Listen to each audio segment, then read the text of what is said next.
Maybe somebody else can make them like it. I don't know. But I don't do it as much anymore. We still do it, but not as much. Not every week. So what do they support? And how educable are they? How far can you go? We're starting the ELW setting 8 tomorrow. And we have to have a little 10-minute rehearsal beforehand. And it's not announced in the newsletter or the bulletin because I want everybody there. And it'll be fine because we've done it before. And you need to do things like that to kind of get them immersed in it so that they like it. They hear it done well by the choir before they become hateful of it, which hopefully won't happen. And I think you got to keep up with that stuff so that they're used to new music and use new hymns with them all the time. Okay, and how do you define contemporary music, traditional and blended? You know, and we already talked about that. Contemporary music to me is what the kids are listening to on the radio at that time and place. Everything's blended, I think we can agree to that. Some just more blended than the rest. What's tolerated? Are there musicians to play it? You know, it's one thing for a church to want the newsboys or Red or Skillet or 1,000-Foot Crutch, and that's Crutch with a K, by the way. Is anybody doing any of that? We do. Do you know what I'm talking about? 1,000-Foot Crutch and Skillet and Red? The contemporary rock church music musicians. About Jars of Clay, does that fall into that category? That's old, though. Barlow Girl, this is all old stuff. 1,000-Foot Crutch, I guess, is what they're listening. This is what kids are listening to on the radio these days in my town. Do you understand how important this is? Because this is why they're flocking to other churches that offer 1,000-Foot Crutch. We don't offer. We get as far as maybe Israel Houghton and not too much further than that. And by the way, some of this stuff is good. I get more out of the contemporary service sometimes than I do the traditional service. And I wasn't ready for that because 25 years ago, this is that Presbyterian church that let me go because I wasn't doing contemporary music. Well, 25 years ago, contemporary music was pretty bad. They were nursery rhymes. But they've come a long way. Now, some of you won't like it, but some of the stuff I really like. I get a lot out of it. It doesn't sound good on the organ, maybe, but it sounds pretty good on the synthesizer or piano, and you have some guitars and drums. And remember, if you don't do it, somebody else might. You might lose members. There's a limit to how much you can educate people. I mean, we had a teenager that played in our ensemble. He was the drummer. And I dared to do, I think it was Dona Nobis Pacem as a round one Sunday. And he was screaming at me from the other end of the nave, "That's not contemporary." And I said, "Well, Nathan, you know, we have to do a variety of things. We can't just do what you want to do." But people can be that way. Not only do they want what they want, they don't want anything else. They want a steady diet of 1,000-Foot Crutch, Skillet, and Red. Maybe with the newsboys thrown in, Remedy Drive, and the Barlow Girl. Demographics, that's where it is in Dayton, Ohio. Maybe, I hope you folks are lucky and you don't have to do that around here. Maybe so. Okay. Any questions about the questions to ask? And stuff that they want, make sure there's money to pull it off. Well, with quality. Yeah. I was just going to say, and we've done a little bit of this in the past with contemporary workshops and whatnot, but there are some nice arrangements of things coming out for choirs. I think it's mentioned in your list there, which are well done, and usually they choose tunes that are pretty good. And so it is possible to make some progress in this regard without totally relying on 1,000-Foot Crutch, I would say. But anyway, there's some really nice stuff coming out. A couple of names that come to mind are Jack Schrader. If you ever see anything by Jack Schrader, it's usually very good. What was the other guy? Joel Remy. Is that it? Joel Remy, something like that. He does very nice arrangements of contemporary hymns, and they work pretty well.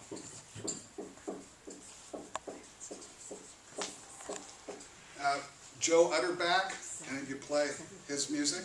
Organ. People love it in my church. There's only so much I can stand of it, but it has an appeal to it, doesn't it? And I even play it for the not only contemporary, but the 8:30 traditional service. And they always say the same thing, why don't you do more of that? I said, because I'm trying to keep you pure, that's why. Craig Curry, Chuck Moronic, Calvin Taylor, Teresa Wilhelmi, Mark Hayes, Bradley Sowash.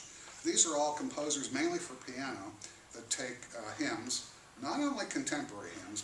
By the way, the copyright cost on that is, this is what Calvin Taylor told me. I said, why not, you can make a ton of money with your arrangements of, you know, some of these contemporary songs. And he said, I can't afford the copyright fee.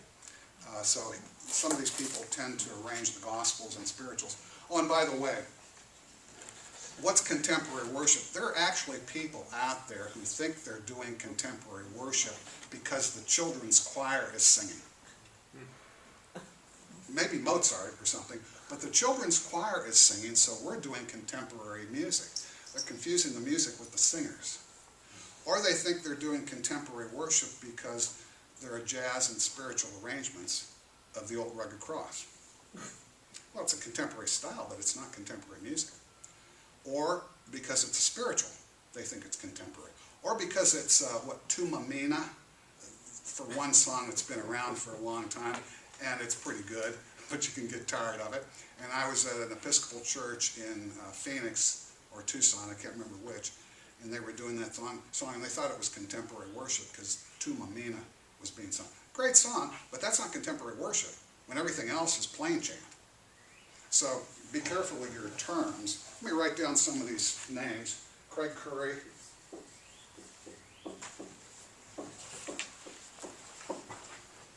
Calvin Taylor. Good Michigan grad.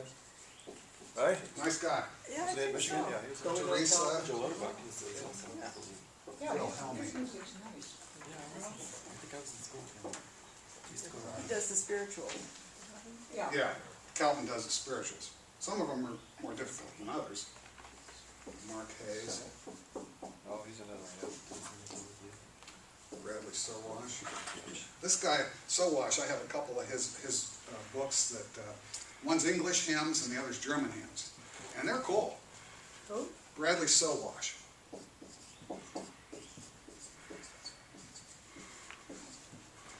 And I've already mentioned Joe Utterback, who writes for organ. So I'm not, trying to sell music or anything, but I'm just telling you, this stuff works for me. We ready to move on to the last thing, maybe the copyright quiz? Do you have any more questions about anything we've discussed so far? Were those names your personal favorites, or did they come from some other official list? No, I went through a stack of music okay. that So, high at church your Wednesday night, recommendations. and I wrote those names down. Okay. I can't remember them sometimes. It's Alzheimer's disease. Sorry. But they work for me. You want to talk about the copyright quiz? Because I know we're running out of time. No more questions? Okay, if you find this funny, it's meant to be. You're a humorist now, are you, Jim? Let me write something down here.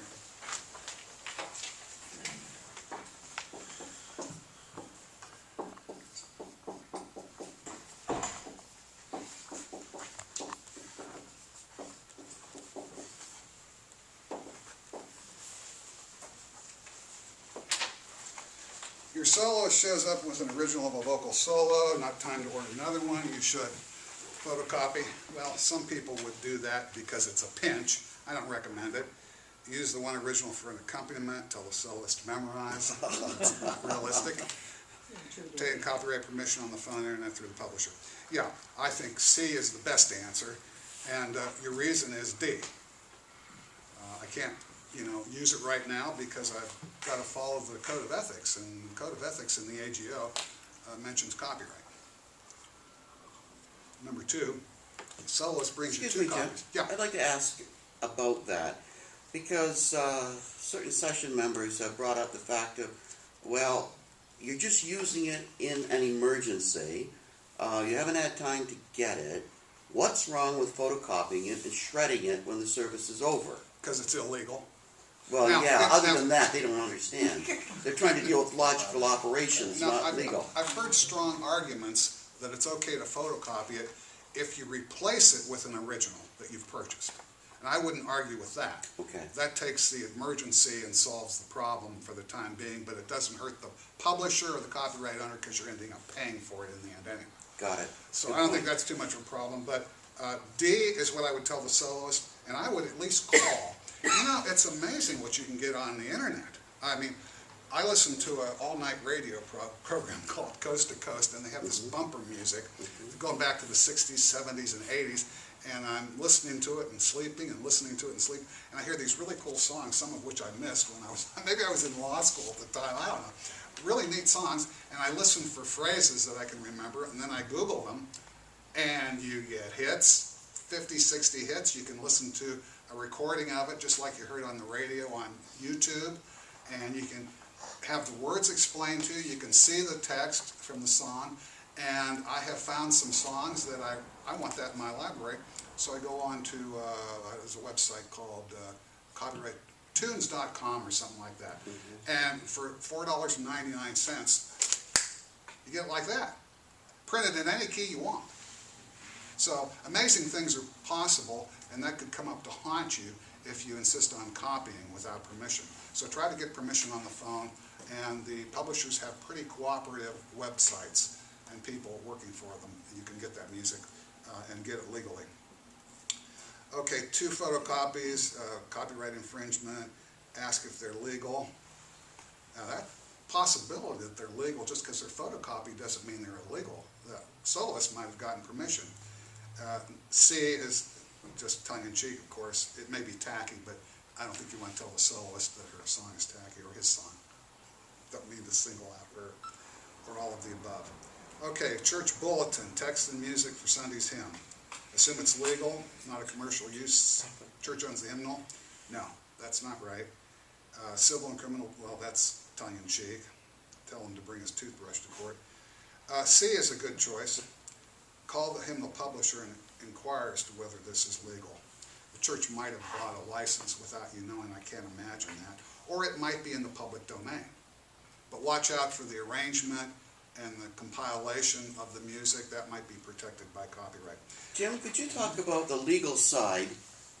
I think I know the answers, but I'd like to hear it from you as a professional of the CCLI and what that does and does not cover in regards to situations like And this. that's a question that's coming. Oh, CCLI was the only act in town for many years, and they made tons of money, but 2 or 3 others came along. The problem with CCLI was a lot of people thought it was a boon for the choral library. Well, it's not. It's just for congregational hymns and songs. You can't reproduce choral music, octavo choral music, under a CCLI license and get away with it. Well, you can if you're not found, I suppose, but it's not legal. And they tell you that more than once. So, it's Does it not a cover blanket. the reproduction of the hymns in the bulletin? That's an issue that's come up at times. Yeah, it does. Even though it's copyrighted elsewhere, if we have the CCLI license Yeah. number in there. If it's covered by CCLI. Right, yes. When they That's were right. first formed, they didn't cover a lot of, shall we say, liturgical Yeah. hymns. It was more the contemporary stuff. But now we have a couple other. We buy 3 licenses. License 1, license.net, and CCLI. So I'm pretty confident most everything's, but sometimes it's not. Don't wait till the next meeting because you shouldn't postpone things like this. They're too critical. Number 4, tricky page turn. Publishers arranged the collection poorly. Okay, photocopy a page, photocopy a measure, photocopy the whole thing, call publisher and ask, call and complain, get someone to turn the page. Well, D is the easiest answer, but somebody said, well, what if you can't find a page turner because nobody can tell if you're nodding or can't read music? I like B, you can do C too, but here's the problem. Some of the publishers are just too greedy, in my opinion. Who's the publisher? It's either Morningstar or one of them. At the bottom of the first page of every organ piece in any book, it says, no part of this may be reproduced without written permission from the publisher.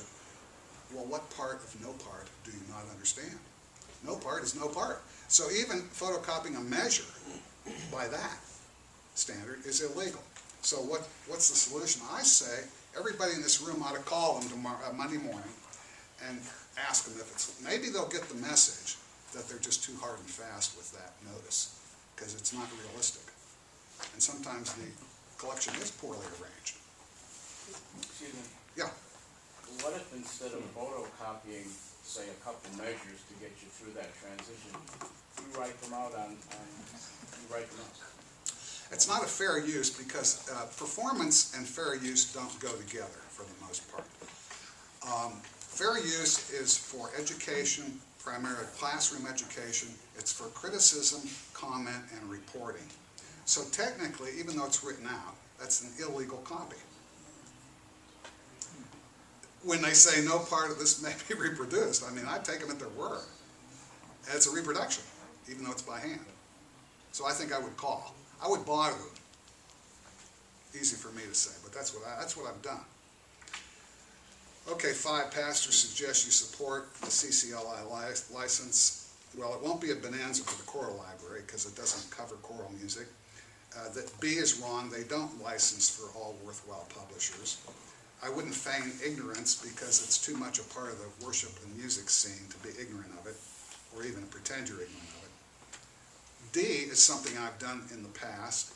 The church compiles its own hymnal supplement. The nice thing about that is you get the music that you want. You don't have to put up with junk that you don't want. Not that anybody's publishing junk, of course. But it used to be you could pay $35 and get a perpetual license for this homegrown hymnal supplement. I haven't found many publishers who will do that anymore. They want that fee renewed, and they want that yearly, coming in every year. I think the first time God of the Sparrow, God of the Whale was the first one I think I put in a hymnal supplement that we were compiling ourselves, and it was $35 to make as many copies as we wanted forever. Now that's the kind of deal you want, right? Because you don't have to take anything else that you don't want, but that's not available anymore. Yeah. You mentioned choral arrangements here, but as I understand the CCLI, you are allowed to make your own arrangements of things if you have their permission for that. So for example, you take a song and you want to do a choral arrangement of it. If you do your own arrangement of it and report it to them, of course, then that is allowable. But to take a certain song like by Jack Schrader or somebody and start making copies, that's not Right, and what you do with it after you've arranged it is critical too, if you're going to start selling it. Oh, well. Remember, it's driven by money. That's all you have to remember. All rights reserved. Not just a few rights, all rights reserved. With a couple exceptions, but then there are exceptions to the exceptions too. Number 6, choral anthem out of print. Not enough copies for choir. Go ahead and copy it. It's out of print. No. Find out if it's public domain. If so, copy it. Yeah, that's a possibility. C is a possibility. D is tongue-in-cheek. Just because something's out of print does not mean it's not protected by copyright. There was a piece called Gospel Mass by Robert Ray. Came out in the late 70s, early 80s. I've never grown tired of it. I've done it many times, but there were a couple churches I worked at, it was out of print. Well, that didn't mean I could copy it. Copyright protection still existed. But because of the number of copies I ordered, one was like a choir festival, the thing went back into print because I was starting to sell it. So, again, driven by money. And a lot of these publishers have what GM used to have, on demand. They don't produce it until it's demanded, until it's ordered, and it's so much easier to print music these days. You don't have to send the thing to Korea to be engraved, you desktop publishing, so it's a lot easier to do it than it used to be. So they can do it when and as they need to sell it. John? How long is a copyright good for? Author's life plus 70 years. We're getting, 70? I thought it was 50. Yeah, it used to be 50. It's Oh. 70, isn't it?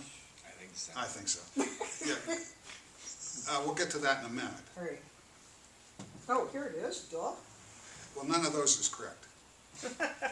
It's been a while since I revised this. Okay, number 7.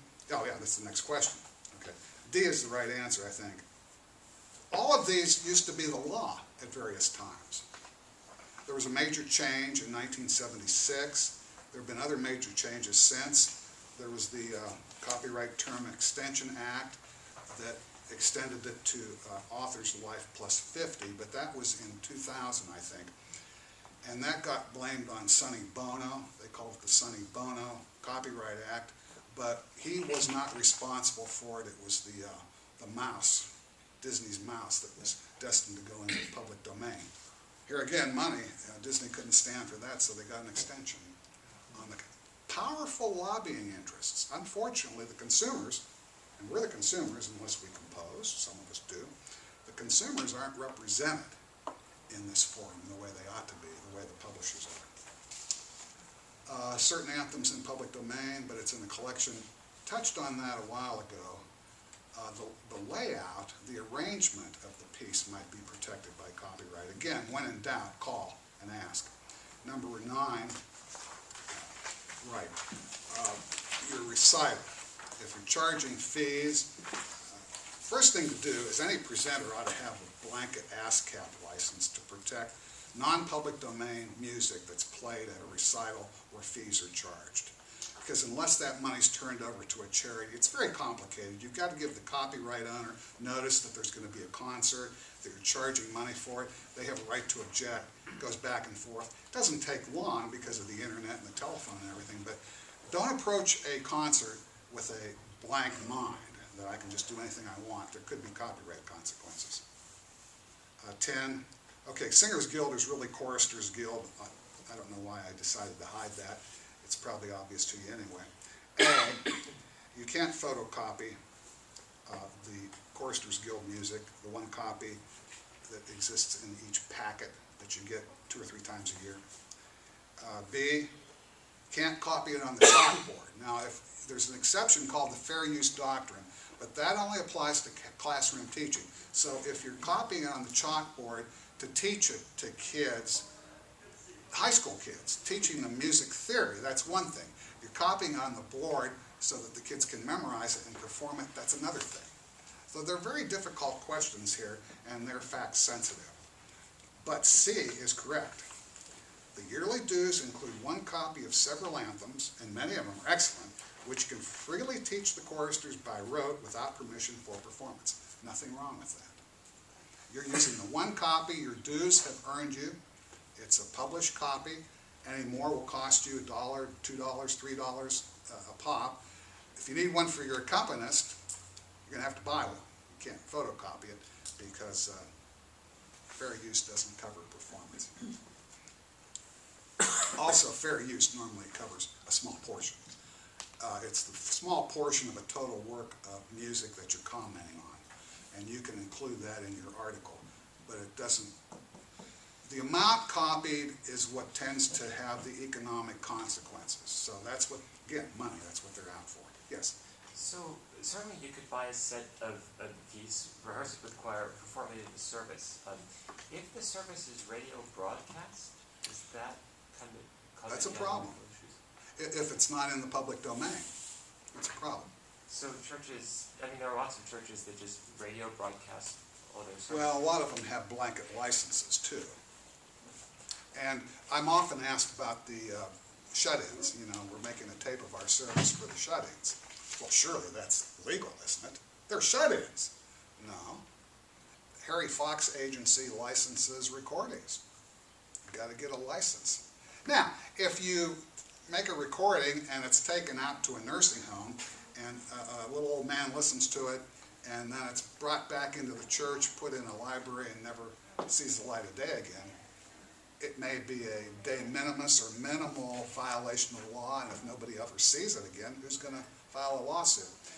But if it's illegal, you want to know that. You want to avoid illegal practices, I think.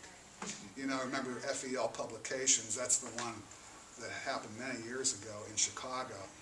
That was the company that had the copyright to We Are One in the Spirit, going back about 40 years. Remember that song? And Roman Catholic Archdiocese of Chicago copied it freely in their missal.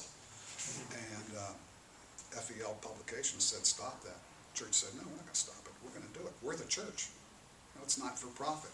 So they filed suit, and I think they got about $6 million from the church, from the Archdiocese.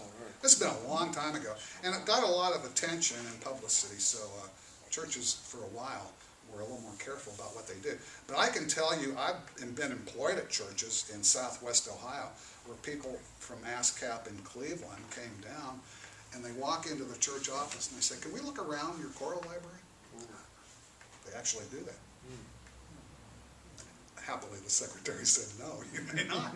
And of course, they're private citizens. They don't have any search and seizure authority, but avoid that. Now, there are a lot of things that can be photocopied, a lot of licenses that you can buy, and you could end up with a lot of photocopied music in your own organ library, piano library, or choral library. Just make sure you keep in the front of the file some kind of evidence that you paid a license for it. Even if it's a CCLI, like we copy all of our songs under one of the 3 licenses, and we don't throw them away. It's a waste of paper. We have PowerPoint too, but when we have an outside chapel, and when we're there June, July, and August, and we have to use the sheets because we don't have PowerPoint outside, obviously. So we go to the library and we get these copies of these songs to use in our chapel outside, and each file has either the CCLI number or one of the other 2 agency numbers, so they can tell it's been copied with permission. That's important. Okay, 11. How this happens if you're a handbell director, could happen with a vocal director too. Keeping the originals fresh, you want them to work from photocopies, which can be marked and then thrown away. You can't do that. It's improper without written permission from the copyright owner. You say, "Well, I bought the originals. I have the originals." Yeah, but you're not using them. And the life expectancy of an original is all factored into the cost and the price of the music. So put yourself in the publisher's position. Okay, maybe I have 10 people in my handbell choir, and maybe I buy 10 books, and maybe it's a really good publication. There's songs in there that we use a lot. Well, if you could photocopy work copies of each anthem forever and ever, wouldn't that have a financial impact on the copyright owner? Yeah, because after they're worn out and all marked up, you throw them away and buy new ones. And that's the way the publishers think. So just because you have... Jim, there's a contradiction, in my mind at least, with point number 1. The first question on your list here, where we were talking about that, and you talked about... question number 1? Yeah, and you talked about obtaining copyright permission on the phone through the publisher, and then I asked you something, and you said, well, you can photocopy it, but you'll buy it later. Now, if we're doing the same thing with the handbells, I can work around your legalistics here by buying 1 copy, photocopying it, using it, and then once the anthem's over, buying the other 10. So that Oh, you mean just because it's yeah, an emergency? so they can mark it up and I think all the rest of it. you're exploiting the principle a little too much. Well, Bob, but I'm looking at it legalistically now. One doesn't differ from the other, does it? Or does it? Yeah, because it's quantity. Okay. I think it's because it's quantity. I don't know who would do it, but talking legal. Well, I can see how that might happen. The 27th of May is Pentecost. You know, I don't have anything for the handbell choir. I don't have time to order it, you know, and you really probably do. But you find a book, and you only have 1 copy of the book maybe, and you find a handbell anthem suitable for Pentecost, and then you make 10, 12 copies for your handbell choir, and then you go ahead and order it in June. You know, probably okay, but not the best way to proceed. All we're talking about here is advanced planning. Right, exactly. I was going to say I'd be fired if I worked that way. Okay, so number 12, Christmas selections at a shopping mall. D is the correct answer. At least 3 issues exist. You're going to have legal copies of the music. Is the performance licensed? And is there a possibility there'll be recordings made? 13, the correct answer is C. The presenter has the ultimate authority and responsibility to obtain the appropriate license. And many of you who do regular concert series probably have an ASCAP blanket license to cover copyright protected songs and organ compositions that are played and recorded and maybe broadcast during a concert or recital. How much does that cost? Depends on the number of seats in the hall. What if the venues change? You mean, okay, you're gonna go from one church to the like other? say our chapter does concerts and we want to record and They'll probably upload. take an average. Okay. You have to talk to ASCAP. It's been a while since I did anything like that. But they've got a fee. No matter what you want to do, there's a fee for it. Okay, 14 came up not too long ago. Performance competition, let's say it's an organ competition, copyrighted music. Assume that copies of the score may be made for the judges without permission. That's not correct. B is not correct because even though it's possibly educational, somehow, it's not classroom education, and that's what fair use applies to, not performance education. And C is correct. I wouldn't rely on the fact that the presenters obtained the copyright license, because that may not be true. Jim, Yes? all the events that I judge have a specific requirement that no judge may accept copy paper, copy pieces to. Great. It's, And- I mean, and it Joan just does doesn't a lot even of come pe- in the room. John does a lot of piano competitions. Yeah, Talk about that a little bit. what? Oh, the copyright? Yeah, like how many people are in the audience and how many judges there are, and give us an example of the type of song or music that might be involved. Well, generally, I'm judging piano competitions, and these are generally solo performances by a kid. And so the judge is expected to have a copy of the music, at least one original copy. But the child, if it's, I mean, one assumes they'll play from memory. This is generally how piano things go. But in the guild auditions that I do, there are factors where music is permitted. But you may not bring a Xerox copy into the room unless you have obtained permission and it's on the paper. And that happened just this past year. I was judging an event at Oakland University, and a kid came in with copied music, and I made a fuss, and he said, "But it's right there." And they had the copyright statement. I just didn't look. But, Yeah. no, judges usually were very strictly. Well, I got a lot of argument on that question the first Really? time I answered. Yeah, it was an organ competition. I think it was in connection with a convention. It wasn't Ann Arbor, it wasn't Detroit. And I said, no, that's not the kind of classroom instruction that would authorize you to make an illegal copy or a copy without permission. So I'm glad to hear that. That Yeah. reinforces that. And I also represent the Handbell Guild, located in Dayton, by the way.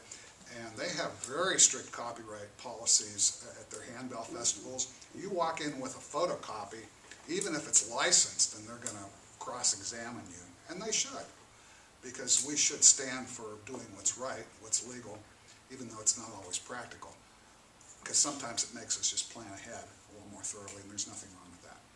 So 15 is the last question, and the right answer is E, each copyright holder, or S&E. Questions? It's been almost 2 hours.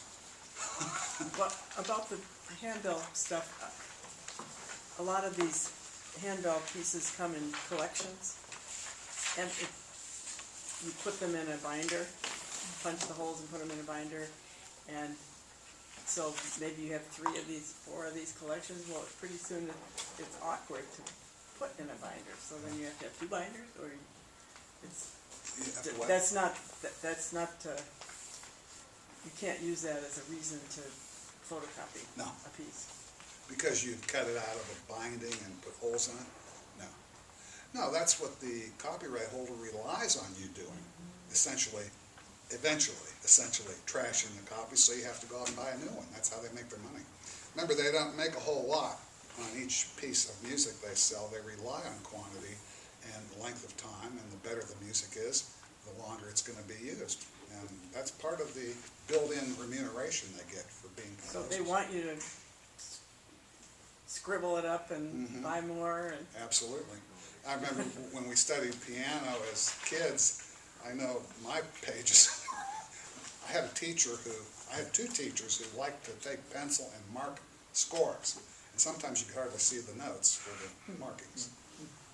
To judge some of those. Other questions? Yes. Just a quick one that came up with a congregation member of me once who is a lawyer. Some of us give lessons in churches. All of us have taken organ lessons at a church.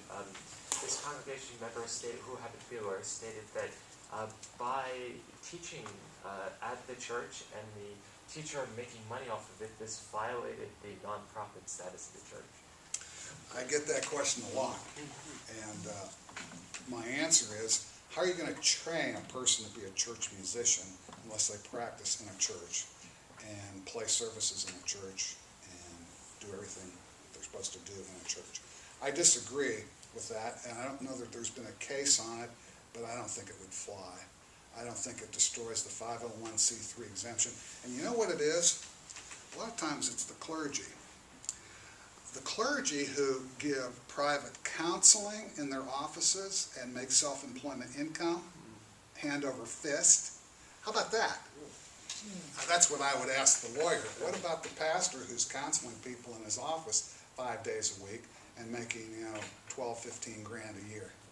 Is that You mean destroy the they charge? 501c3? Huh? They counsel and they charge? Especially outsiders. Oh, yeah. Oh, I worked for clergy who they were both trained counselors. They both had master's degrees in counseling. And they used the church office routinely to counsel outside people. Some inside people. Actually, the people inside the church wouldn't go to them for counseling, to tell the truth. But outside people who didn't know them did. And they charged. And churches get into gray areas here. What about bingo? What about lotteries? There's a big issue over whether at a national convention in Tennessee, whether you can have lotteries and chance drawings. And these things are tightly regulated by the local county and by the states. Why? Look at the abuses there have been. I have a case involving a guardianship. This woman lost $35,000, $40,000 on illegal contests and scams on the telephone and in the mail. Practically half of her life savings. And she's a retired teacher. She's living in a nursing home. She needs money, don't we all? And these scams just drain people, and it's this illegal gambling in these lotteries. And so the state has an interest in cracking down on these people. So unfortunately, the nonprofits sometimes bear the brunt of that too. But that's probably not bad. All they want to do is license and regulate it. They don't want to drive it out of business. They just want to regulate it so that they can protect the unsuspecting consumer from the real scams. Jim, one of the things with the legal side that you were going through with these 15 questions, I have a couple good friends in Kitchener, Waterloo, Toronto. I'm like Aaron, I'm from Canada.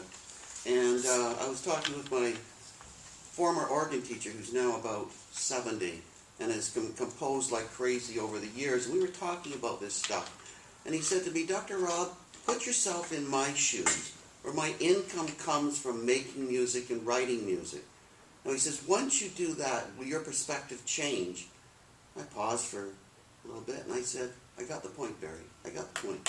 If you put it from the composer's point of view, you forget all this crap that I've been asking you questions about and stuff. It just doesn't fly. And so your point